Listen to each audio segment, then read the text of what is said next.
bonsoir tout le monde. On va commencer le live culture du mercredi. Le live culture du mercredi qui est censé être le mardi. Et donc je vais vous parler aujourd'hui de Lee Young-hee, qui est une créatrice, fashion designer, créatrice de mode, qui a vraiment marqué son temps.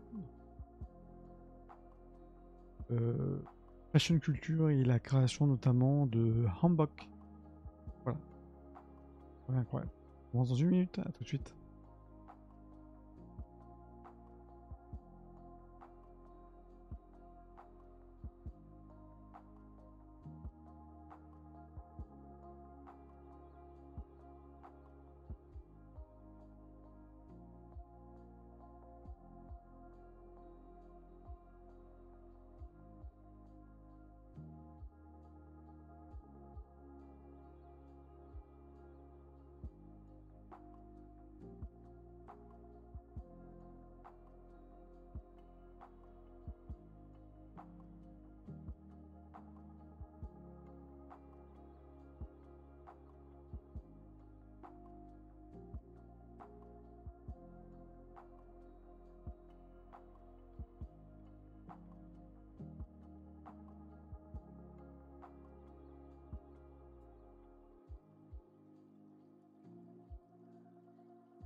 Et on va commencer, je vais vous parler donc de Lee Young-hee, super créatrice, à connaître si vous aimez la mode, si vous aimez la Corée.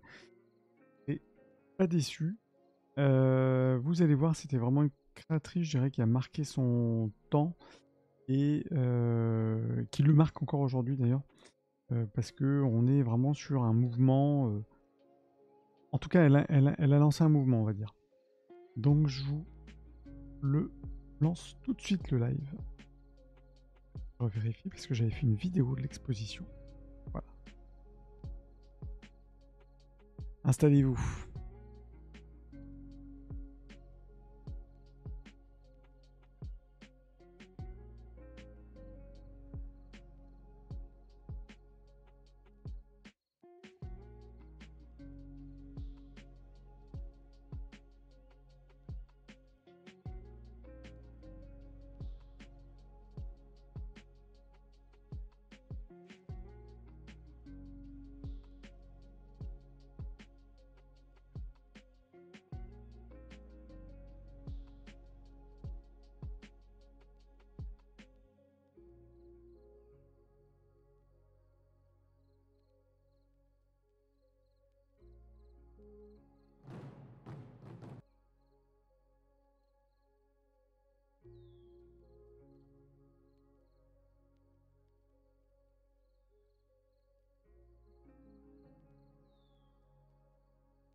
Allez, let's go. Let's go, let's go. Salut Massilia. Attendu un peu plus longtemps, d'habitude, que j'ai fait. Les petits tweets et tout ce qui va bien. Donc c'est parti, on fait le petit live culture. J'avais dit 19h30, 19h30, 18h30, 19h11 exactement. C'est pas grave. Il y a eu un petit peu d'embouteillage. Bref, on s'en fout. Salut Massilia, j'espère que tu vas bien. Bah, re-bien puisque on verra tout à l'heure. J'avais fait un petit changement au niveau de mes petits masques. Salut Rosie, 18h30, désolé, hein, 19h11. Je vais me faire taper dessus. Mon coach Rosie en Genshin va me va me taper dessus. Ou pas. Je suis gentil quand même. C'est live. Et là, c'est Massé. Bienvenue, bienvenue. Ou plutôt, je devrais dire aujourd'hui, annyeonghaseyo. Annyeonghaseyo.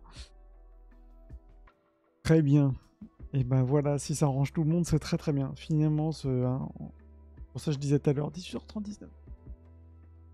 Il faut que je vois, parce que vous avez vu que j'ai quand même changé un peu la déco derrière, parce que c'est un masque là, tiens. Moi, c'est un masque. Bref. J'oserais pas. Quand même. Non, mais vous êtes vraiment très gentil avec moi. Vous êtes très cool, trop gentil avec moi. Il faut que je vois ma petite déco derrière, vous allez me dire, vous en foutez. Mais c'est vrai que c'est un masque qui a rien à voir, hein, puisque c'est un masque de ma petite collection à moi. De Papouasie, Nouvelle-Guinée, donc c'est absolument rien à voir avec ce qu'on raconte. Je me dis, mettre autrement mon masque. Voilà, mais c'est un très beau masque. Vous le voyez peut-être pas très très bien. Comme ça, peut-être de loin, il peut faire un peu peur, mais en fait, il est très souriant, il fait pas peur. Donc voilà, ça change. Comme ça, en même temps, je me dis un jour, on va dire, mais c'est quoi derrière? Peut-être qu'on parlera un jour de Papouasie-Nouvelle-Guinée, mais aujourd'hui, on parle de Corée. Et donc, je voulais vous parler, je voulais vous présenter Lee Young-hee, qui est donc une très grande créatrice de mode du 20e. Hein. C'est le premier pan qui impressionne carrément. Je remarque que tu n'as pas dit que j'avais mon front brillant. Donc merci, je retiens par contre, je retiens le compliment, je retiens. C'est pour ça que je veux passer d'ailleurs affilié, hein, parce que après je peux balancer les animations, tu vois, là je suis un peu... Si je peux mettre un layer d'animation quand j'ai des compliments comme ça, et je veux dire, il faut faire un truc, il faut... cette chaîne. Qu'est-ce que tu me dis? J'avoue que là tu as un tout petit carré dans mon téléphone, donc les détails en arrière-plan, je les vois pas des masses. Et attention, rien que pour toi. Bim, plein pour... Oui, enfin, décidément, lui qui est là, là. Là. Il est pas si méchant. Waouh. Oh, hein. Magnifique. Derrière, j'ai une boîte de... qui n'a rien à voir aussi. De Tortue Ninja. Préviens, merde. Ah merde, je suis sur ton écran, je suis sur ta télé. Je suis sur ta télé, je suis sur le 40 pouces, là. Salut. Peut-être. Est-ce que je passe bien? Après, attention, là, de la caméra, je devrais mettre ma cam meilleure qualité. Non, mais je les rigueur, je vous en parlerai de celui-là. Donc rien à voir avec ce que je vais raconter. Une Tortue Ninja que j'ai trouvé, Tortue Ninja zombie, donc absolument rien à voir avec ce que je raconte. Donc voilà. Mais bon, bref, je vous parlerai à l'occasion de ce masque de Papou. Allez, bref. Let's go sur la partie culture. Soyons un petit peu sérieux. Hein. Donc je repars en tout petit. Donc, Lee Young-hee. Pourquoi je voulais parler de Lee Young-hee? C'est parce qu'en fait, donc, bon, tous les jours, les gens m'appellent hein, pour... Je rappelle, ceux qui tombent par hasard ici, sachez que je suis spécialiste en art japonais et art coréen. C'est mon métier, puisque je suis antiquaire. J'ai aussi de l'expertise, des estimations. Et donc, j'ai beaucoup de... je dis beaucoup. Tous les jours, je vais avoir des gens qui vont m'appeler, parce que soit ce sont des gens qui ont des objets, ils ont d'objets d'une propre collection ou bien d'objets qu'on pu récupérer ici. Bref, grands-parents, deux parents, ne savent pas trop ce que c'est, ou savent pas trop combien ça vaut, ou ce que c'est, tout simplement ce que c'est. Et en l'occurrence, une dame m'appelait et je m'étais dit dans ma petite tête de faire quelque chose de toute façon sur la mode. Une dame m'appelait en me disant tiens, j'ai récupéré de mes parents un petit kimono déjà qui est coréen. Le coréen, bon, je pense au hanbok, je vais vous présenter le hanbok d'enfant, et il y a une petite étiquette d'une Lee Young-hee, je ne sais pas si vous connaissez. Je dis bah oui, je connais. En fait, il s'avère que Lee Young-hee, c'est une très grande créatrice, je ne vais pas dire la plus grande, mais presque, dans la mode coréenne contemporaine. C'est-à-dire qu'elle a vraiment eu, vous allez voir, une influence, et elle l'a encore évidemment aujourd'hui. Et en fait, il s'avère, voilà, cette femme avait récupéré un hanbok d'enfant, vraiment une très très belle pièce. Voilà, moi je conseille toujours en fonction des personnes, je conseille soit de garder, soit évidemment de vendre, et c'est toujours compliqué après pour des objets, des pièces particulières ou des vêtements comme les hanbok qui ne sont pas utilisés chez nous en Occident, à part des collectionneurs de tissus. Donc voilà, c'est plutôt des Coréens, des collectionneurs coréens, des gens qui vont vraiment aimer, qui vont connaître le travail de Lee Young-hee. Bref. L'introduction, c'est la grosse intro, c'est juste que vous puissiez comprendre pourquoi je voulais vous parler aussi de Lee Young-hee. Et ça tombe bien parce qu'en fait, Lee Young-hee, elle avait été mise à l'honneur en 2020 au musée Guimet, puisqu'il y avait eu une exposition. J'ai lancé un petit peu plus tard le live parce que je recherche une vidéo que j'avais faite je l'ai retrouvé de cette exposition qui avait lieu au musée Guimet. Et donc comme ça vous permet de vous présenter déjà le hanbok si vous ne connaissez pas donc, le vêtement traditionnel coréen. Et en même temps, ça vous permet évidemment de présenter cette créatrice incontournable, clairement incontournable. Donc elle est née en 36. Attention la petite coquille, c'est pas 34, c'est 36. Je vous ai dit ici, c'est bien 36. Elle est née à Daegu en Corée. Daegu qui est une ville très sympa d'ailleurs à visiter. Un jour vous allez en Corée. Notez-vous Daegu. Alors quand je dis D, hein, le AE en coréen c'est D et donc Daegu. Alors elle est née d'une mère couturière de ce qu'on sait. Hein. Sa mère était couturière, c'est sa mère qui lui a donné envie. Il y a toujours de toute façon hein, quelque chose. Lui donner envie de travailler le tissu. Faut savoir que dans la culture coréenne, avant de commencer, micro, sinon je passe dans le micro, dans la culture coréenne, si vous ne connaissez pas, l'usage de tissu de vêtements, le fameux hanbok, c'est quelque chose qui est vraiment ancré dans la culture coréenne encore aujourd'hui. C'est-à-dire que les vêtements traditionnels sont portés encore aujourd'hui. Donc c'est pas quelque chose, c'est pas les vêtements d'antan, c'est pas comme nous on peut avoir par exemple où dans certaines régions on va avoir des vêtements qui sont portés qu'à des moments et par exemple en Provence vous n'allez pas avoir les mêmes vêtements qu'en Bretagne, vous n'allez pas avoir les mêmes vêtements qu'en Corse. Vous voyez, nous on a plutôt un concept plutôt de mode local, régional. C'est vrai qu'en Corée on a plutôt une vision, au Japon c'est pareil même s'il y a des ajustements, mais ce que je veux dire c'est qu'il y a tendance d'habits traditionnels dans le pays. C'est l'habit traditionnel qu'on va porter pour des fêtes, pour des anniversaires, des mariages.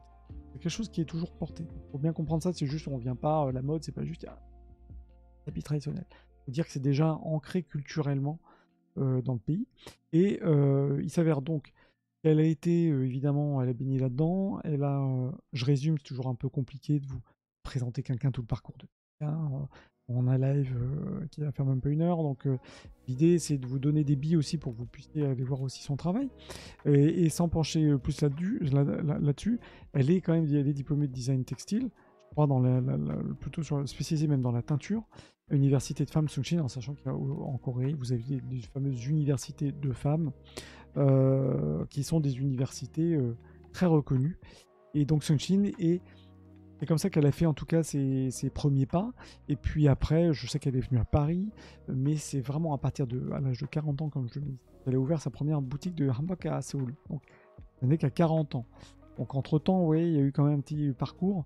Et c'est aussi ce parcours qui a pu lui permettre, je dirais, qui lui a permis, je vais arriver et puis lui permettre, c'est pas tellement français, qui lui a permis de gagner encore plus de maturité par rapport à la compréhension et la comment dire, ce qu'elle a envie de donner, ce qu'elle a envie de créer par rapport à ce fameux hanbok, même si elle a fait d'autres choses. Mais ce lien, elle est venue beaucoup de fois à Paris. Comme je me mets aussi en 93, elle avait devenu la première créatrice à avoir participé à un défilé de prêt-à-porter. Après, on est allé vers la haute couture. En 94, elle ouvre sa boutique à Paris. Faut dire que c'est pas c'était pas il y a si longtemps. Et c'était novateur en fait. 93, dites-vous que 93, on a une coréenne qui vient à Paris. Donc c'est vraiment nouveau. Et c'est vraiment pas si vieux que ça. Donc, et c'est la première. Ça aussi, ça à avoir en tête. Salut Kailana, pas simple ce soir, je suis sur tête dans le métro. Vas-y, fais du follow, fais la pub. Fais la pub. Je retrouverai un remerciement. Je te remercierai évidemment Kailana. De toute façon, je le mets en replay, bien sûr, t'inquiète. Je coupe. Bon courage pour les transports, hein, parce que c'est un petit peu compliqué. Rosie, j'avais pas vu ton message. J'ai eu une copine qui a visité la Corée, elle m'a dit que souvent tu peux louer des hanboks pour visiter les sites. Tout à fait. Il y a plusieurs... dans Seoul, il y en a plusieurs. Vous avez la facilité. Alors, au Japon, c'est un peu différent, c'est plus dans des cahutes. Enfin, quand je dis cahutes, c'est un peu des boutiques. Vous allez pour plutôt faire une session shopping sympatoche. Corée, effectivement, vous pouvez louer des hanboks pour la journée, un moment, et vous pouvez vous promener, surtout si c'est le printemps, vous promenez en habit traditionnel, tout le monde est habitué, faut se dire qu'il y a des Coréens, hein, même portent du hanbok, donc tout le monde est habitué de voir des étrangers, vous pouvez vous faire plaisir, vous pouvez faire votre photo sur les lieux traditionnels, vous marchez dans... Et ça, c'est vrai que c'est quand même très très fort. C'est vrai qu'en Corée, même Séoul, vous avez quand même des quartiers traditionnels avec des habitations traditionnelles qui sont vraiment accessibles, carrément au cœur de ville. Donc, bah, vous pouvez y aller, habiller. Shooting, c'est Instagrammable puissance 1000. C'est génial. Donc ça, c'est génial. Pour revenir sur Lee Young-hee, il faut savoir aussi que son succès était dû aussi au fait que c'est pas quelqu'un... Elle a étudié la mode, mais je veux dire, elle n'a pas fait que crayonner, comme on pourrait imaginer. Et il y en a certains dans le monde de la mode, où on a des gens qui n'ont pas vraiment touché le tissu, on façonne pas. Elle, il y en a qui façonnent. Hein. Quand je dis façonner, c'est dessiner, faire des croquis, mais c'est aussi monter, être capable de coudre, connaître les techniques. Donc elle, étant donné aussi qu'elle a eu cette formation, c'est quelqu'un qui a, dès le début, façonné aussi ses vêtements. Donc c'est quelqu'un qui est venu de là aussi. Je vous dis ça, c'est en intro, c'est pour bien comprendre après pourquoi elle a eu aussi cet impact-là. Et puis, comme je le mets aussi, son succès, ça a été dû aussi à l'utilisation de soi, mais aussi du fameux lami. Alors moi, je dis lami au Japon, mais c'est des matières naturelles et qui aussi ont été importantes. C'est-à-dire que c'est quelqu'un qui, encore une fois, est resté dans la tradition pour avancer. Et là, je me rends compte au fil de mon truc que comme j'ai repris ma présentation, le titre Aniwa Gardien d'Argile, évidemment, c'est pas ça. Que je vous avais parlé d'Aniwa la semaine dernière. C'est pas bien, monsieur Kogai-san, de copier-coller, c'est pas bien. Il y aura un point en moins dans la présentation. Ça paraît lunaire de faire des vêtements et t'as aucune notion de technique de fabrication. Bah ouais, mais en même temps, hein, je crois que c'est le monde de la mode. Hein. Y en a beaucoup qui connaissent ces techniques mais qui ne touchent pas, ou qui ont des acheteurs, qui vont aller sourcer le tissu, qui connaissent pas plus que ça. Hein. Donc voilà. Et c'est vrai que là, c'est pour ça que je veux en parler aussi.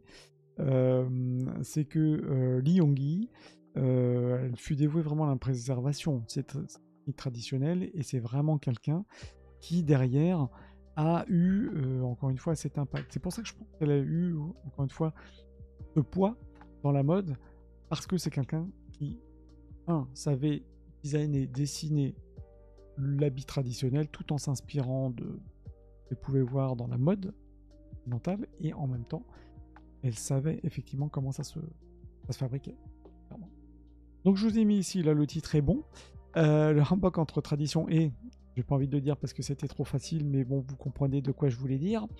C'est que ce qui est intéressant là-dedans, c'est que, et cette photo, je trouve qu'elle est magnifique, par Lee Young-hee.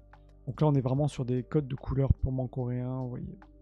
Et dans la Corée, promener dans le patelin, soit dans Séoul, dans les montagnes, là où c'est un petit peu brumeux. Corée. Cette photo, c'est la Corée.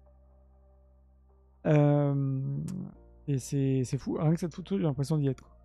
Et ce qui est intéressant, donc, c'est que, comme je disais, c'est qu'elle a fait un lien entre ce côté traditionnel par la technique, par les couleurs, je vais vous en parler juste après, et le côté contemporain. Et pourquoi je dis ça? Elle a gardé en tête que c'était un vêtement qui se portait encore aujourd'hui. Donc l'idée, c'était pas de faire un truc avec des couleurs ou décoration, même si attention, le hanbok est toujours, en tout cas, sobre, sauf dans les premières années où il y a plein de choses. Je fais pas l'histoire du hanbok ici, mais on est vraiment sur l'idée d'avoir un habit qui se porte. Je crois que j'ai mis l'idée de travailler des vêtements portables. Ça, c'est important aussi. D'avoir l'idée, ok, on peut travailler du traditionnel. Vous imaginez, voilà, par exemple, aujourd'hui, si on parle de... je connais pas, mais bon, moi, je vois beaucoup les habits, par exemple, de Provence. Le provençal, bon, c'est quand même très... c'est local. Je n'ai pas encore vu quelqu'un, j'en sais rien, à Lille, avec une robe, un pantalon, un short, une chemise, avec des emplacements de tissu provençal. Je sais pas, il y a peut-être eu des designers qui ont utilisé des parties, mais là, comme ça me vient pas à l'esprit. Donc voilà, donc c'est aussi dans cette idée-là. Hein, gardez en tête que c'est ça qui est important. Le hanbok. Pour vous dire, je vous ai mis le hanbok en coréen, si vous faites un peu de coréen. Hanbok, ça veut dire vêtement coréen, c'est un peu plus long que ça. Les premières traces, déjà, c'est 37 à 668. Donc on est vraiment... c'est pas un vêtement sorti au 15e siècle. Donc c'est vraiment un vêtement traditionnel coréen, sauf que ça a été le boom du hanbok, et avec... je ne vais pas faire de l'histoire coréenne, si ça vous intéresse d'ailleurs. Que je fasse un topo, un peu une chronologie des grandes périodes de l'histoire coréenne, calquant ça sur l'histoire de l'art. Mais bon, peut-être quand même vous donner les grandes périodes de l'histoire coréenne. Et pareil, on pourrait le faire sur le Japon.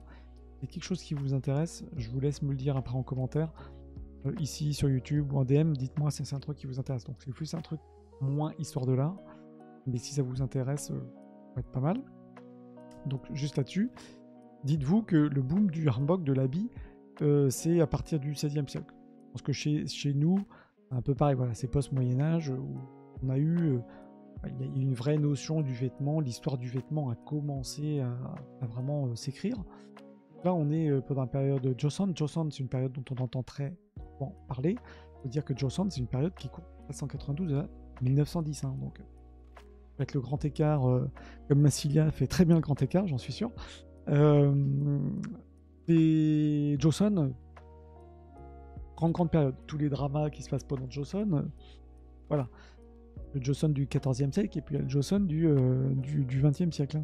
Hein. Donc, c'est au XVIe en tout cas que le vêtement explose. Et puis, il faut savoir que, comme je disais tout à l'heure, c'est que le hanbok stabila se porte, encore une fois, aujourd'hui, essentiellement pendant les grandes fêtes, le mariage, rituel, Daman, etc. Mais vous avez les deux grandes fêtes qui sont Chuseok et Solal, donc la fête de la lune va arriver. Donc là, ou quand on va remercier par exemple les ancêtres, c'est à ce moment-là on va porter les hanbok. Ça c'est aussi intéressant à tenir. C'est pour ça que le hanbok, c'est un vêtement qui se porte. Il peut se porter la journée.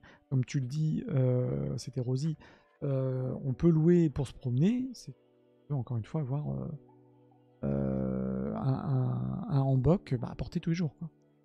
C'est énorme, 6000 ans. Oui, mais après Joseon, on va le découper un peu. Mais c'est énorme. Je crois même, je dis pas de bêtises, que c'est une des plus grandes périodes historiques.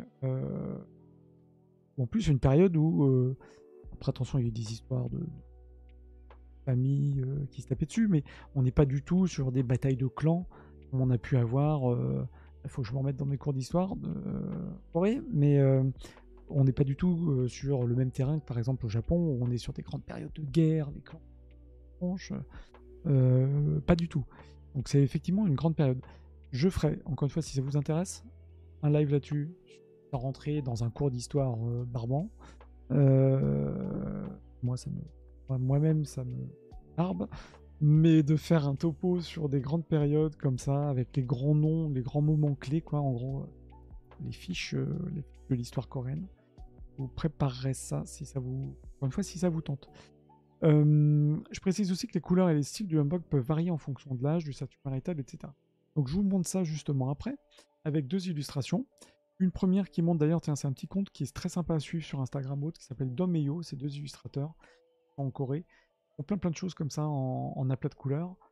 Moi j'avais des Domeyo, bon, bref. Ils vous montrent les variétés dans les couleurs de hanbok. Voilà, on est toujours sur des jeux de couleurs qui sont binaires entre le haut et le bas, mais vous voyez, c'est pas quelque chose qui est, en tout cas sur le hanbok traditionnel, c'est pas sur quelque chose qui c'est pas arc-en-ciel. Ça aussi, c'est un truc à garder en tête. Dans les grandes lignes, Kailana sur l'histoire. Ok, je vais prévoir ça. À vos ordres, chef. Les hanbok, il faut juste comprendre que le hanbok, on va dire qu'il y a deux grandes parties. Le pixelé, je suis désolé, je ne l'ai pas trouvé en français, mais c'est pas grave. Vous avez la partie du haut, avec mon curseur, ouais, c'est bon. La partie du haut qui s'appelle le Jokgori. Jokgori, haut en coréen, c'est Jo. Donc Jokgori, qui est en gros le haut, voilà, toute la partie haut, donc chemise, hein, nous, avec un nœud. Et vous avez le Chima. Chima, c'est la jupe, qui se porte. Voilà, je suis vraiment focus, c'était une période, hein, attention, je précise, focus sur la mode Leongi féminin. Elle n'a pas fait de mock masculin, enfin beaucoup moins de masculin, c'est pour ça que je fais le focus sur les femmes. Vous avez le chima qui est la jupe, donc c'est deux grandes parties. Le jokgoli et le chima, c'est vraiment ce qui caractérise clairement le hanbok. Un autre élément qui est caractéristique, vous avez le col, et puis vous avez surtout les manches qui sont toujours très amples. Donc ça, c'est ce qui caractérise aussi ce vêtement. Si on doit le comparer au kimono, c'est pas la même chose. Je ferai peut-être un truc sur le kimono, l'histoire du kimono, plutôt, et vous montrer les différents types de kimonos, et les kimonos de mariage aussi. Bref, dites-vous juste que dans le handbook, on a ces 2 grandes parties à retenir, c'est surtout ça. Autre point qu'il faut retenir, c'est que vous avez aussi des jeux de couleurs, que je disais tout à l'heure. Quand on a les couleurs qui sont les plus vives, on est pour les personnes qui sont généralement les plus jeunes, célibataires, jeunes femmes, enfants, on est vraiment sur des couleurs très très vives. Plus on va avancer dans l'âge, ou si on est marié, mature, là, on va être plutôt sur des couleurs plutôt pastel, voire on va aller vers le gris, vers des choses qui sont moins dynamiques. Il y a tout un jeu de couleurs là-dessus, j'essaie de compiler. J'avais eu aussi des cours en art coréen, notamment sur les jeux de couleurs qui sont très importants. Et donc pour essayer de comprendre aussi que la couleur à gauche, l'infographie, Rosie, ouais, les deux, on a vraiment regardé Dom et Yo, DOM et HYO, ils font des trucs super sympas. Vous pouvez même acheter des stickers, c'est très bien. Donc voilà, il faut comprendre que la couleur en Corée est très importante, très symbolique. Et donc, quelqu'un, une femme, une adjuma, elle va pas forcément mettre du rose bonbon pétard, quoi. Donc, c'est en tout cas dans le hanbok. Donc, c'est aussi un respect dans les ancêtres, dans l'histoire. Je vous montre là 2 photos de hanbok traditionnels de type, avec la petite chemise, la jupe qui supporte très très haut sous la poitrine. Donc, après, même si vous avez des modèles qui sont différents, mais il faut aussi comprendre que c'est ça. Absolument rien à voir. C'est pour ça que comme la femme m'appelait en me disant j'ai un kimono, je pense pas. C'est en 2 parties, on est sur un hanbok. Vous voyez bien que la différence. D'ailleurs, si vous regardez des dramas un peu historiques, et si vous aimez la mode, ben c'est vrai que ça vaut le coup quand même de regarder les dramas parce que vous voyez vraiment, ils ont pour habitude vraiment d'utiliser en tout cas des vêtements, c'est-à-dire d'époque, des vêtements du XVIe siècle, mais ce sont des vêtements qui montrent vraiment les évolutions du... Et ça, je trouve que les Coréens en tout cas, les séries coréennes et les films coréens, c'est génial parce que nous, on n'a pas ça en France, quoi. Je vous montre ici deux types de créations. Les photos sont pas ouf, sont un peu pixelisées, mais je pense que vous pouvez voir. Même si Kailana, si c'est sur un téléphone, je pense que... voilà, moi c'est vrai que je suis en plein pot sur mon écran. On en voit beaucoup dans les dramas. Ouais, exact. Moi, j'aime beaucoup regarder. Regardez, quand vous regardez un drama, regardez le détail sur les tissus, regardez comme ça.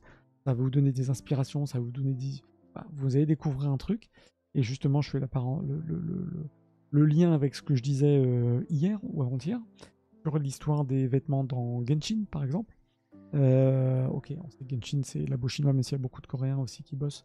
Je trouve que dans les vêtements, il y a une grosse inspiration, pas pour tout, les persos, mais vous avez une inspiration clairement dans le hanbok. On va aller chercher des choses, des éléments et les nœuds, des éléments comme ça qui sont très marquants qu'on va retrouver par exemple dans le jeu. D'autres sujets, puis ça va être des séries de vidéos que je vais lancer là-dessus sur les habits, les inspirations en character design et faire le lien entre le jeu vidéo que j'adore et évidemment l'art et la mode que j'aime aussi. Donc, fin 2 en 1. Donc, je vous montre ici 2 créations de Lee Young-hee. Vous voyez une version ici très traditionnelle. Donc là, on est vraiment dans les temps les plus anciens, on va dire. On est vraiment dans le début de Joseon. Et puis là, on va être... Et pourtant, c'est de la création d'aujourd'hui. Donc ça, c'est du tissu création d'aujourd'hui, 20e, dans le respect, donc avec le renouveau et dans le respect des grandes lignes traditionnelles. Et puis là, on était sur des créations qu'elle avait pu faire avec des jeux, je suis désolé encore une fois pour la photo, parce que c'est magnifique, il y a des jeux de transparence entre les tissus qui sont assez dingues, avec aussi des jeux de tissage, on le voit un peu plus ici, où elle a utilisé aussi beaucoup le tissage au fil d'or, qu'on retrouve aussi en Indonésie. Beaucoup d'inspiration, et puis vous avez évidemment la forme du hanbok traditionnel, les grandes manches amples, la jupe montée vraiment sous la poitrine et une petite chemise. Tout ça qui permet aussi des mouvements. C'est pour ça quand je dis que c'est portable, le hanbok, à la différence d'autres vêtements, je vais dire traditionnels, on est, et quand je dis traditionnel, là comme ça, je pense par exemple aux vêtements, les surcouches de kimono de la période Heian au Japon, où vous avez dû voir, hein, c'est les types. Et puis vous avez après aussi d'autres modes, d'autres cultures où c'est plus des, je dirais des choses, des vêtements d'apparat. Là on est sur des vêtements qui se portent. Tout l'intérêt c'est d'avoir quelque chose qui la souplesse. Cette côté souplesse, vie, mouvement, j'en parlerai dans une vidéo puisque c'est lié à un principe en Corée qu'on appelle le pungsu. Et ça je vous en parlerai autre chose. Teasing. Le teasing qui va bien. J'avance. Est-ce que tout va bien? Est-ce que je vais pas trop vite? Parce que peut-être que je vais vite et peut-être que vous allez me dire non. Est-ce que tout va bien? Une pause parce que je crois qu'il y a un décalage, un petit décalage. C'est parfait. Parfait, c'est incroyable. Merci Rosie. Donc en tout cas, bienvenue ici pour ce petit rappel, pour ceux qui tombent sur ce live. Déjà bienvenue. Kogai-san. C'est les standards japonais, art coréen. C'est mes deux hémisphères, c'est ma vie. Merci Kailana aussi. Je vous parle aujourd'hui, je vous invite à voir les différents replays que je peux faire des différentes vidéos, culture, des gens, des artistes, bref, des œuvres d'art, etc. Aujourd'hui, je fais un focus donc sur Lee Young-hee, qui est une créatrice, on va appeler fashion designer, créatrice de mode coréenne, qui est décédée en 2018, mais qui a été passionnante et qui a justement permis de faire vivre, en tout cas de donner vraiment un nouvel élan au hanbok, qui est toujours porté, l'habit traditionnel, mais qui est porté, mais a apporté cette touche, je dirais, plutôt contemporaine. Et donc, notamment, je disais en introduction que la force aussi de Lee Young-hee, c'est que c'est certes designer, comme on peut l'entendre, hein, quelqu'un qui est capable de choisir ses tissus, de dessiner, quelqu'un qui, de par sa formation, connaît la teinture, connaît le tissage, et comme je mets ici, c'est que ces créations témoignent clairement d'une maîtrise textile. On le voit, c'est-à-dire qu'il y a vraiment une attention aux détails, à la manière dont le textile va être travaillé, va être tissé. Et c'est aussi ça, à mon avis, qui est important, puisqu'elle a pu coupler comme ça les techniques. On parle avec aussi les nouvelles manières de faire, les nouveaux motifs, et l'usage de, aussi, comme je disais tout à l'heure, le fil d'or. On va vraiment être sur quelque chose qui est dans son temps. C'est-à-dire qu'on n'est pas sur un objet, ok, le hanbok traditionnel avec des couleurs avec un portable, ça s'appelle juste la set d'avant, je sais pas si ça arrive peut-être en cours de route, on est sur des vêtements qui sont portables. L'intérêt du hanbok, c'est qu'ils soient portables pour les fêtes, les anniversaires, Solal, Chuseok, etc. Chaque vêtement raconte une histoire tissée, ça c'est aussi un autre élément important. Je vais vous montrer juste la vidéo, puisque il y a aussi une idée qui fait que, encore une fois, Lee Young-hee s'inscrit dans cette tradition du tissu. Il veut dire qu'elle a une intention, l'intention d'ailleurs de montrer le savoir-faire, l'artisanat. Et pour moi, j'essaie un peu de traduire le truc, mais pour moi, c'est parce que je parle évidemment sur cette chaîne d'artisanat, d'art, je parle pour le Japon, Kogai, artisanat d'art. Pour moi, c'est ça, c'est la fusion d'art et de la mode. C'est-à-dire que Lee Young-hee, par rapport aux d'autres créateurs, vous me direz, oui, mais ton concept, on peut peut-être le retrouver. Rien chez créateurs contemporains. Oui, mais je trouve que c'est très très marqué chez elle, puisque il y a quand même cette notion de tissage qui est franchement l'art du tissage en Corée. Et c'est ça, pour moi, ce qui est une ligne, un truc à retenir, c'est la fusion entre l'art et la mode. Je vous montre juste ici la technique. Je vous parlais tout à l'heure du lami, qui est donc le tissage à base de fibres. Vous avez une vidéo qui est sur le site, sur la page YouTube de l'UNESCO, qui vous montre, attendez, je voudrais juste vous montrer la technique traditionnelle de lamier. Le lami, je dis lami surtout, on dit surtout lami en fait. C'est utilisé à base de fibres végétales, c'est de l'ortie. Je vous laisserai, si ça vous intéresse, vous mettez RAMIE, textile, vous allez voir, c'est hyper intéressant. Je vous montre ça, c'est pour vraiment bien comprendre qu'elle se met au milieu de l'artisanat, le travail du textile, le tissage à base de fibres végétales. Les végétales d'ailleurs, ça me fait penser aux Ainu, le peuple au Japon. Je vais en parler toute l'année. Travail quasi exclusivement, en tout cas sur les vêtements, avec des fibres végétales. Et bien là, c'est ça. C'est-à-dire que vous voyez que donc c'est à base d'ortie, séché, etc. On en fait des fibres, on en fait une sorte de pelote qui vont être derrière, qui vont être tissées. Pourquoi je vous montre ça aussi? C'est pour bien comprendre que de par sa popularité, de par son lien et son rapport aussi avec la scène française dans les années 90, voilà, mode du prêt-à-porter et de la haute couture, elle a aussi voulu mettre en lumière, et c'est aussi pour ça qu'elle est très connue, voulu mettre en lumière ce travail de l'artisanat que nous, on ne connaît pas, du tissage de fibres comme ça, de fibres végétales. Et donc ça, c'est aussi un des éléments qui est clé dans l'approche de... Donc après, elles font etc. Qui est clé dans l'approche de Lee Young-gi. Vraiment, si vous aimez le tissage, je ne sais pas si vous-même peut-être vous tissez, regardez cette technique et de quelle manière ils font sécher. Cette vidéo, elle est vraiment très très bien sur le site, sur la page YouTube de l'UNESCO. Et donc ensuite, ce tissage jusqu'à la fin.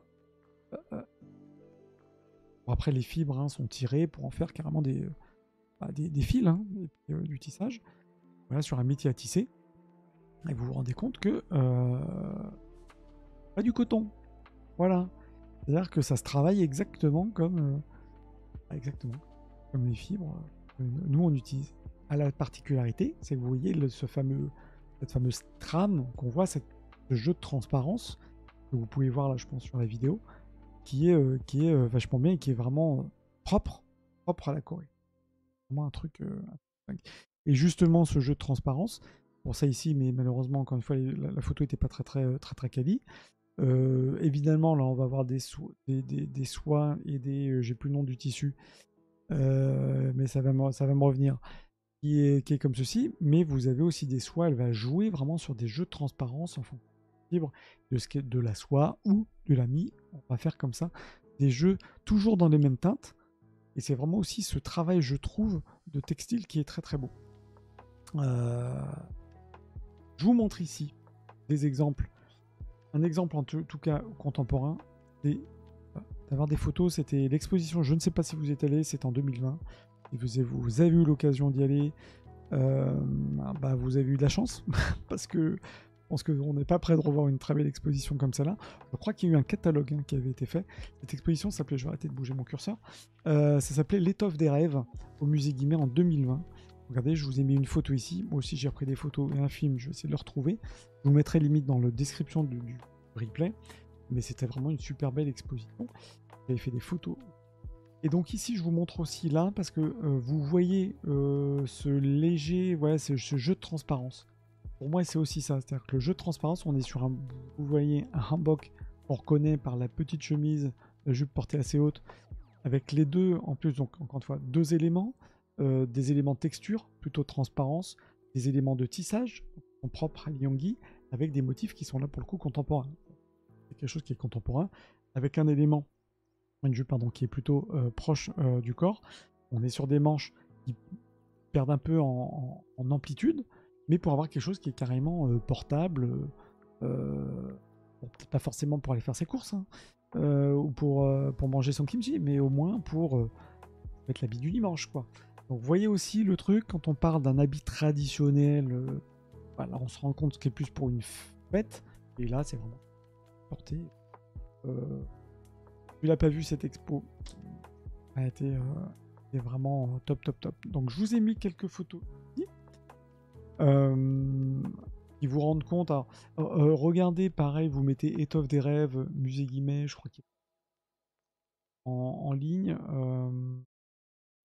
Je sais plus du tout cette vidéo, mais je pensais l'avoir mis sur TikTok et je crois que j'avais mis sur un des comptes TikTok. J'essaie de retrouver ça. Limite, je vous l'enverrai. Oui, alors j'ai essayé de trouver des photos qui vont bien pour essayer de se rendre compte du bordeaux de ce rouge, mais c'est un rouge qui tire vraiment sur le rouge cerise. Et vous le voyez ici, hein. Il était vraiment comme ça, je l'ai dans ma mémoire. C'est marrant hein, parce que ça, vous le voyez une fois, vous l'avez dans la tête. Hein. C'est vraiment un duo de couleurs, notamment ce crème un peu là, façon un peu crème anglaise, quoi. Et ce rouge là, qui est rouge, mais rouge cerise, qui tire vers le bordeaux, mais plus rouge. Voilà. J'espère que vous n'êtes pas daltonien. Voilà, en tout cas, c'est quelque chose. Ouais, Kailana, c'était vraiment magnifique. C'est pour ça que je vous ai mis ça, parce que là, on est sur les habits traditionnels, et on voit que c'est quelqu'un. Donc tout ça, c'est quelque chose qui a été fait, hein. Là, on dirait que c'est des choses classiques. Non, ça, c'est deux vêtements qui ont été faits par les Yongi, 20e siècle, hein, mais par contre, avec des techniques traditionnelles, on dirait une forme, je dirais, classique aussi, comme ça l'était à l'époque. Et là, pareil, on est sur des choses qui sont plus portables. Là, on est sur les fameux vêtements pour enfants. Voilà, la dame qui m'avait appelé pour un vêtement pour enfants. Dans les explications, pour moi, c'était vraiment ça qu'elle avait. Donc, on n'est pas sur un kimono, mais je comprends que quand on ne connaît pas, c'est difficile. Je vous ai mis après un focus sur les couleurs. Parce que elle a fait du hanbok, mais vous voyez, elle a fait aussi tout un set de robes. Encore une fois, on reconnaît, hein, on se dit que c'est du hanbok, enfin, c'est inspiré du hanbok, mais on est sur une robe tradie. Je pense que ce qui nous fait dire que c'est du hanbok, c'est toujours cette petite découpe, ce petit décalé au niveau de la poitrine et le reste de la robe. En tout cas, il y a une idée, vous voyez, c'est toujours sur des voilages, des choses très souples.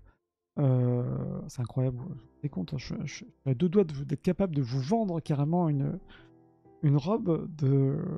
Je sais pas quoi faire, hein, de fringues. Prochaine Fashion Week, il me faut absolument, absolument une entrée, hein. Lee Young-gi utilise surtout, donc je rebondis sur ta remarque, Rosie, elle utilise des teintes qui sont vraiment particulières, et je pense que clairement c'est ça aussi qui a fait que c'est une artiste par entière, puisqu'elle a su choisir des couleurs. Certes, on a les codes couleurs, comme je disais, des couleurs plutôt vives quand on est plutôt jeune, plutôt neutres, pastel, je vais pas dire pâle, pastel pour les personnes plus âgées, entre autres. Ce qui veut dire qu'elle a été capable d'utiliser toute cette gamme de couleurs pour créer vraiment comme je mets, une esthétique visuelle qui vraiment représente la Corée. Je ferai une vidéo de toute façon là-dessus sur les couleurs, pas le Pungsu en Corée. Oui, bah, tu es prêt à porter. Voilà, hein. Et le niveau de prix, je l'ai plus en tête. On a entre un Courrèges et puis un Saint-Laurent, quoi. Ah, bon. Ah, pour toutes les bourses. Après, attention, c'est des habits. Alors, je sais pas, hein, les robes qui étaient plus accessibles, entre guillemets accessibles. Je me renseignerai si vous voulez, je regarderai au niveau des prix, si j'arrive à avoir les prix de hanbok. En tout cas, il faut comprendre aussi, c'est que par ces jeux de couleurs, elle a toujours voulu, certes, représenter, bon, encore une fois, code couleur, jeune, moins jeune, mais quand je mets une signification, il y a toujours quelque chose derrière, en fonction de ses collections, référence à la nature, la spiritualité, l'histoire de la Corée. Donc on est toujours en rapport aussi avec la société, on est en rapport avec cette histoire coréenne. Donc c'est pour ça que je dis, encore une fois, j'aime pas utiliser le entre tradition et modernité, que on parle, je pense que beaucoup, hein, de toute façon, le Japon ou la Corée entre tradition et modernité. Mais là, c'est vrai que pour Lee Young-gi, on est obligé quand même de le lire. C'est vraiment pour moi un fil conducteur entre la Corée d'avant et la Corée d'aujourd'hui. Et je vous montre ici, pareil, c'est superbe, hein. Très souvent, encore une fois, quelque chose qui marque son travail, c'est cette double couche qu'on peut voir, hein, avec ce léger transparence. Et là, pareil, quelque chose qui est beaucoup plus moderne, beaucoup plus contemporain, avec des jeux de couleurs qu'on retrouve généralement, ces bandes-là, couleurs qu'on retrouve sur les manches, comme je l'ai ici. Voilà. Ça, c'est magnifique. Et puis, je vous raconte pas, je l'ai vu, hein, je l'ai vu avec mes yeux. Le tissu, c'est incroyable. C'est des œuvres d'art, hein. Franchement, c'est pas la soierie. Bon, moi, c'est vrai que de par mon job, et puis je collectionne pas, mais j'ai kimono de mariage japonais. Évidemment, je baigne là-dedans, donc je vois le travail du tissage. Mais là, c'est incroyable, vous vous rendez pas compte, en couleur. Pour ça, je trouve que cette photo est assez réaliste, elle correspond vraiment à ce que j'avais eu sous les yeux. C'est-à-dire qu'on voit la matière, plus ce travail de tissage, c'est vraiment de l'artisanat. Clairement, c'est de l'artisanat à 100%. Et en même temps, elle est capable, voilà, dans une robe comme ça, de reprendre un peu ces sets de couleurs. Quelque chose qui est beaucoup plus, je dirais, plus moderne. Ça peut être pour un mariage, par exemple. Donc, oui, ça suffit, le lien entre... Mais bon, je vais lancer un sondage. Trouvez-moi une... trouve vraiment une variante entre tradition et modernité. Non, mais c'est vrai que bon, voilà, pour le coup, pour elle, ça a clairement son. On peut le dire, quoi, on peut le dire. Donc les teintes profondes, c'est vraiment quelque chose que retenez aussi, hein, ce côté vraiment couleur. Et je vous invite vraiment à aller regarder si ça vous intéresse. Vous n'allez pas avoir beaucoup de photos sur internet, mais bon, je pense que vous avez un bouquin, enfin je regarde le bouquin en tout cas d'exposition du musée Guémet à mon avis, si ça peut être disponible, ça pourrait se trouver. Je peux essayer de me renseigner auprès du musée directement, pour voir si ça existe, si ce livre existe encore. Je pense, hein, c'était quand même en 2020. Je voulais terminer sur la place de Liongi. Je vais terminer par ça, dans le monde de la haute couture. Alors, dans la mode, de toute façon, hein, on fait distinguo entre le prêt-à-porter, porter tous les jours, hein, des choses qui, voilà, peuvent être de belle qualité, portables. Parler de Courrèges, voilà, Courrèges par exemple. Et puis vous avez Yamamoto, comme des garçons, mais on est entre le prêt-à-porter et la haute couture. D'ailleurs, les maisons comme Saint-Laurent, on a le prêt-à-porter et puis on a aussi vraiment la haute couture de choses que, là pour le coup, vous ne mettez pas forcément tous les jours, sauf si vous faites un tapis rouge ou si vous faites Golden Globes, Oscar. Donc elle, encore une fois, elle parle le hanbok, et c'est vraiment aussi la particularité de Lee Young-hee, qui est donc une première femme coréenne. J'en retiens, monde de la mode.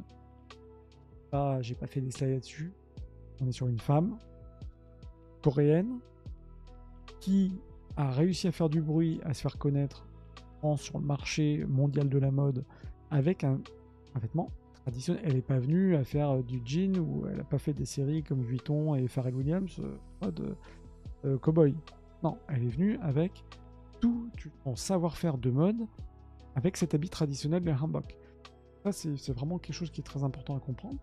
Et c'est comme ça qu'elle a su, encore une fois, avoir fameuse lettre de noblesse, et encore une fois avoir cette renommée qu'elle a encore aujourd'hui, même si elle est décédée en 2018, parce que elle a pu amener le hanbok comme vêtement portable, qu'elle a pu placer dans la haute couture, et vêtement, encore une fois, avec qui apporte une certaine élégance éternelle.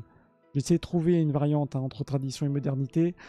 L'élégance éternelle, je trouve que le mot éternel, il relie bien les deux.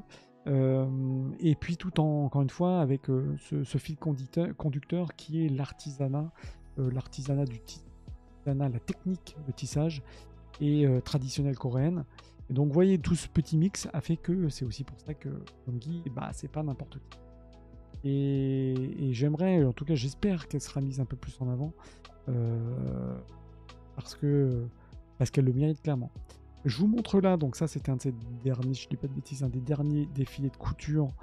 J'ai trouvé sur YouTube, la qualité est pas folle. C'était un défilé 2016 ou 2017, qui est, désolé, j'ai un peu ma trombine dessus, mais vous pouvez voir ces différents tissus. Là pour le coup, on est vraiment sur des créations. Je rappelle qu'elle est née en 2018. Et donc ça vous donne une idée. Si vous aimez la mode, je vous invite, hein, franchement, à aller voir sur YouTube. On est sur ces différentes zones. Donc là, vous voyez, on a un peu quitté le côté hanbok, hein, à la fin de sa carrière. Il y a quand même encore cette ligne hanbok, mais elle a su sortir de ça. Et c'est aussi quelque chose que, en tout cas, je trouve qui est super. Parce que, ok, elle fait du traditionnel, mais elle a fait des robes qui sont portables. Donc là, si vous kiffez la Corée, vous vous dites, il y a peut-être des futurs mariés qui me regardent. Vous allez avoir des bonnes idées avec moi, parce que voilà, ça vous donne en tout cas des idées si vous allez vous faire plaisir. En tout cas, c'est des belles choses, et je trouve, on le voit, hein, que c'est l'artisanat. Quand je disais tout à l'heure de l'artisanat d'art, et l'artisanat d'art en mode fashion. Un point aussi qui est important à voir dans ce défilé, et je terminerai là-dessus, c'est que les nanas, vous voyez comment elles marchent, les filles, on prend le temps de marcher pour voir le vêtement bouger. C'est un truc, moi, qui m'a marqué quand j'ai vu les vidéos. Quand on voit les défilés d'aujourd'hui, ou après 2024, ça c'était 2017. Bon, on avait quand même cette tendance sur les défilés, ouais, de la tech qui bouge, on bouge comme ça, on fait la gueule. Bon, les nanas sont pas forcément plus souriantes ici, mais je trouve ce qui est vachement intéressant, c'est le marche. Alors, déjà, le marche doucement, voir vraiment le vêtement. Et il y a un truc hyper zen, j'aime pas dire pareil, le zen hyper galvaudé, mais vous voyez le truc, vous voyez les tissus bouger. Et je pense que ça a été aussi une volonté, tout ce que j'ai dit avant, de montrer l'artisanat, de montrer qu'on est sur des pièces qui sont portables, qui bougent, et pour aussi avoir un certain respect pour toute cette histoire, et aussi respect pour les femmes qui ont tissé, qui ont participé à la fabrication de ces vêtements. C'est beau ce que je dis. Voilà, voilà, attendez, je vais finir par, hop, par la mariée. Je vais finir là. Mais vous voyez, franchement, ça se porte. Hein. Ça se porte. Hein. Et voilà, je trouve que la mariée, avec ce fameux jeu de transparence par-dessus, c'est dommage, la vidéo est pas en top qualité. Mais la mariée qui a bon, je pense que vous l'avez vu. C'est dommage hein, que ce soit pas en meilleure qualité, ça aurait été tellement top. Vous voyez que dans ce défilé, elle avait une partie de vêtements en boc complètement portable, avec ces jeux de couleurs là. Je trouve qu'il était superbe, hein, ces jeux de couleurs là, rose, un peu agrumes là. Et puis après, bah, tout ce qu'on a pu voir. Donc voilà. Je vous invite vraiment cette petite dame hein, qui, je trouve en tout cas, qui a vraiment marqué de la botte. J'espère vous avoir donné envie d'en découvrir plus. Et puis pour conclure toute cette petite histoire, c'est une vidéo, c'est pas la mienne, c'est celle qui avait été faite, que j'ai trouvé l'étoffe des rêves de Yoongi. Alors, désolé, elle n'est pas super parce qu'il va vite dessus, mais qui vous montrait cette fameuse expo du musée Guimet. Pareil, la qualité pas folle, hein, mais qui montrait la variété des tissus, bon, c'est ce que je vous ai montré juste avant, qui vous donne aussi un aperçu hein, de cette expo qui avait lieu en 2020. Donc vraiment, si vous kiffez la mode, si vous avez apprécié hein, ce que je vais vous raconter, je vous invite vraiment à essayer de voir si le bouquin existe encore d'étoffe de cette exposition du musée Guimet. Je vais essayer de remettre la main sur les photos. Je les ai, ça c'est sûr. Parce que les tissus, oui, je trouve qu'elle est importante en complément de ce que je viens de vous montrer, parce qu'on voit que les vêtements sont vraiment très variés. Que certes, au cœur de son travail, il y a du hanbok, mais c'est quelqu'un qui a aussi travaillé différemment, qui a aussi travaillé un peu le cuir. Voilà. Donc on était vraiment sur le fil éternel entre tradition et modernité. Un jour, je vais avoir un bâton, paf, tradition et modernité, paf. Rosie, quelle année, vous allez me taper dessus. Tu m'as donné envie de peindre des hanboks surtout. Ouais, c'est vrai que c'est des jolies couleurs, hein, très pastel, avec des... alors, pas que d'ailleurs pastel, hein, mais c'est vrai que c'est effectivement en dessin, que c'est... il y a toute cette légèreté quoi qu'on retrouve dans son travail d'ébauche. J'ai pas vu d'ébauche, ça aurait été cool, franchement ça aurait été bien. Moi j'aime bien regarder les dessins, bon forcément comme j'aime l'artisanat, j'aime voir le processus de création, voir les dessins, comment les couleurs, la mise en couleur avec les pastels et comment on en est devenu au tissu. Et puis voilà, quand on voit que c'est quelqu'un qui a fait de l'habit traditionnel et puis des choses complètement portables pour du soc. Hein, voilà. Donc vous pouvez vous trouver un petit hanbok là, de laine. Je crois que c'est le 10 février. Il faut que je joue avec la Corée, je me demande si c'est pas décalé. Bref, voilà le topo. Et je m'arrête là sur les manches là. Les manches étaient dingues. Bon, la vidéo est dommage, je sais pas qui est en retard. J'ai l'impression d'avoir une vidéo de 97 là. Et c'était en 2020. Donc voilà, ouais, ça c'est vraiment super avec ce dégradé là de couleur. Qui était dingue. Voilà. J'espère en tout cas vous avoir donné envie de découvrir un peu plus Lee Yoongi. Tu me dis les ébauches, ça doit être trop belle. Peut-être un jour, si j'entends. Merci, de rien. Stop si ça vous a plu. Donc si vous voulez revoir cette vidéo, je la mets en replay sur Twitch, je la mets en replay sur YouTube. Si vous avez des questions, vous n'hésitez pas, comme je dis d'habitude, à vous me faites des messages en DM. Je suis sur Twitch, super sûr. Eh ben, c'est cool si ça vous a plu. Moi, ça me plu aussi, donc voilà. Donc c'est cool, et puis je trouve que ça changeait, parce que je savais que jusqu'à présent, je parlais pas trop de mode. Ça change de la mode armure, hein, armure de samouraï. Que pour ceux qui tombent dessus, bienvenue déjà, hein, Koke-san. Et c'est un spécialiste en art japonais et en art coréen. Je fais des lives toutes les semaines. Je vous parle d'art, d'objets, d'artistes, d'œuvres d'art. Je vous montre aussi des objets. Et c'est vrai que sur la mode, 2024, j'ai envie d'en montrer un peu plus de choses aussi en mode, avec des créateurs qui, pour moi, font partie du domaine de l'art. C'est vrai que l'art, quand on parle d'art japonais, art coréen, on va penser à des tableaux, à des sculptures. La mode fait complètement partie de l'art. Elle se nourrit de l'art. Et en même temps, elle nourrit plein de choses. Bref, j'espère en tout cas que ça vous a plu. Tu me dis que c'était super chouette. Ouais, j'ai une question hors sujet. Yes, tu peux. Je ne bouge pas sur la question. Vas-y.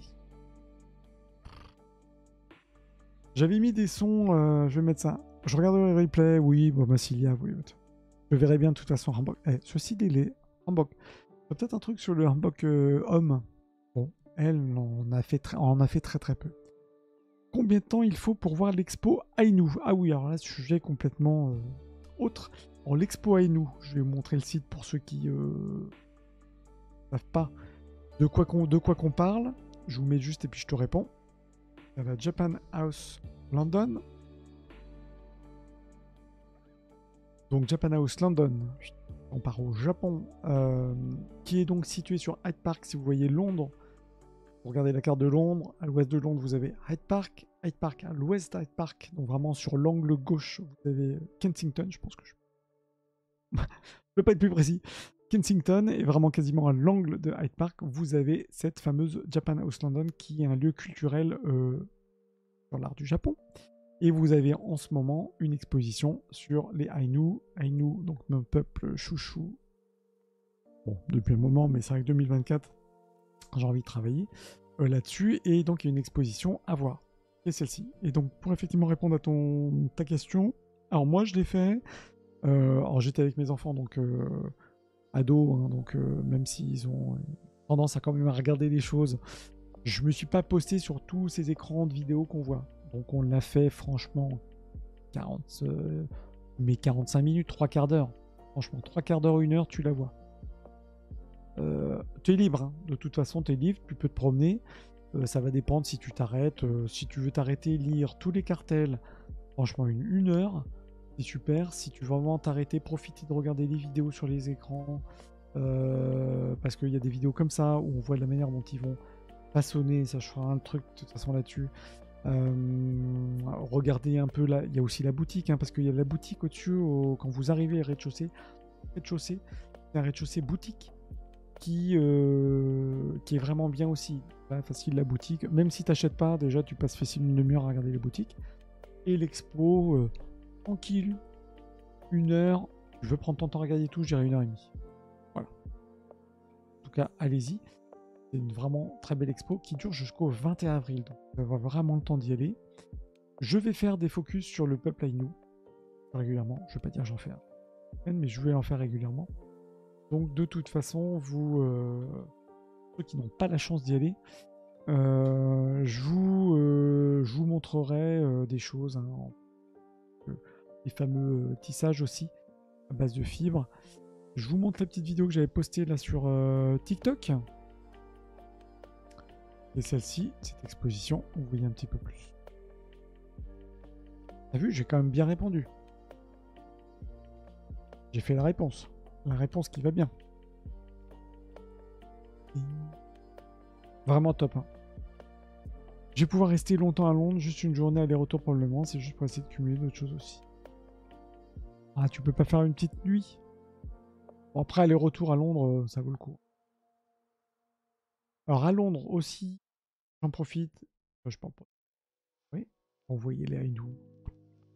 Juste avant de terminer là-dessus sur les Ainu. Les Ainu, c'est une exposition des choses qui sont présentées ici, sont des choses qui sont présentées habituellement au Hokkaido, au Japon.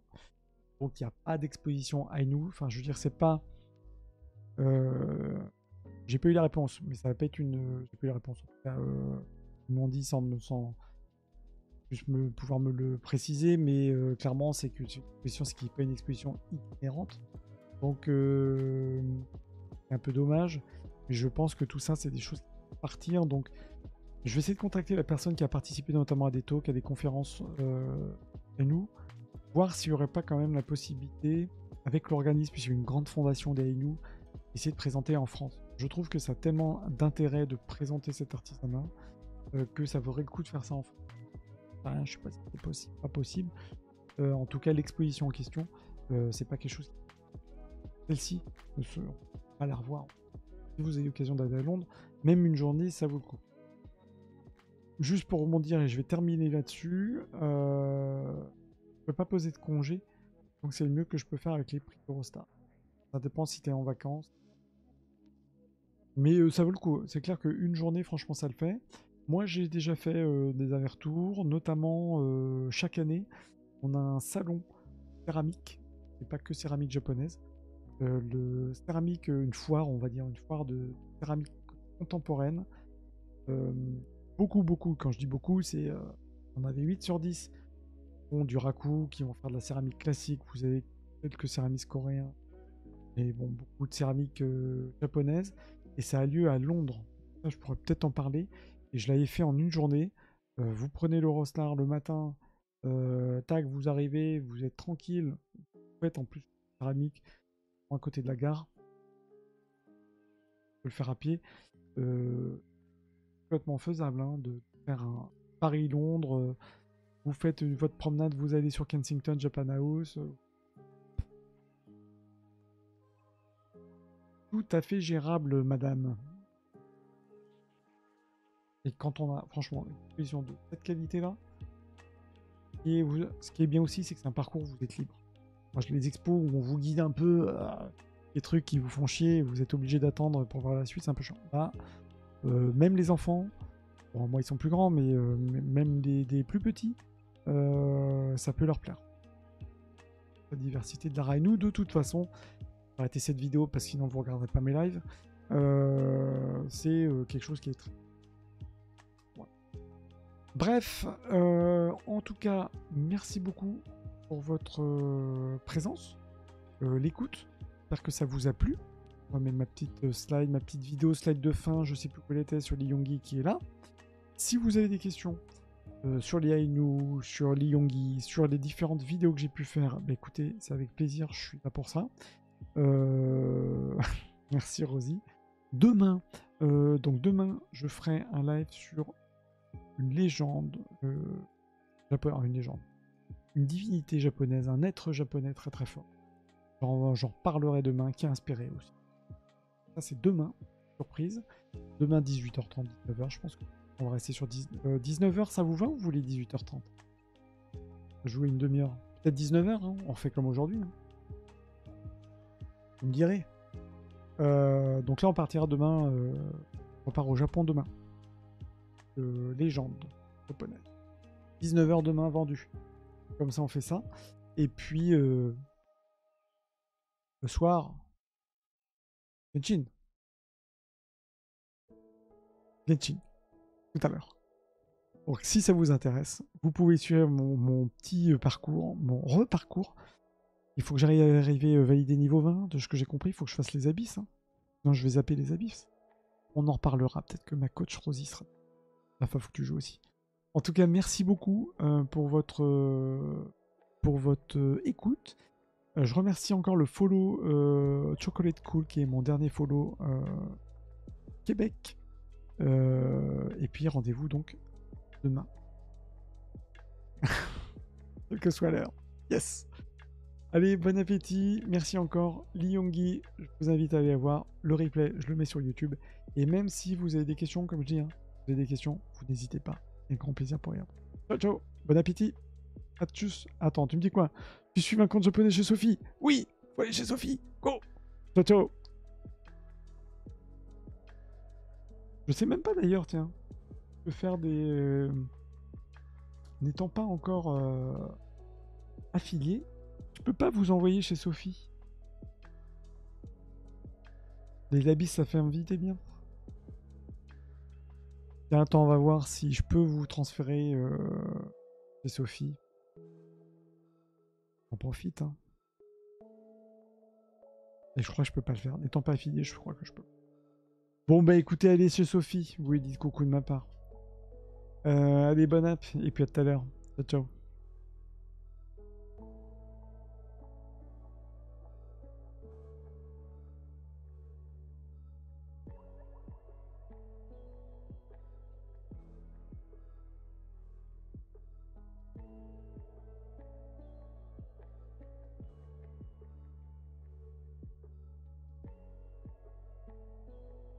C'est possible, on peut faire un petit raid chez Sophie. Petit raid. Allez, à toutes. Ciao, ciao, ciao.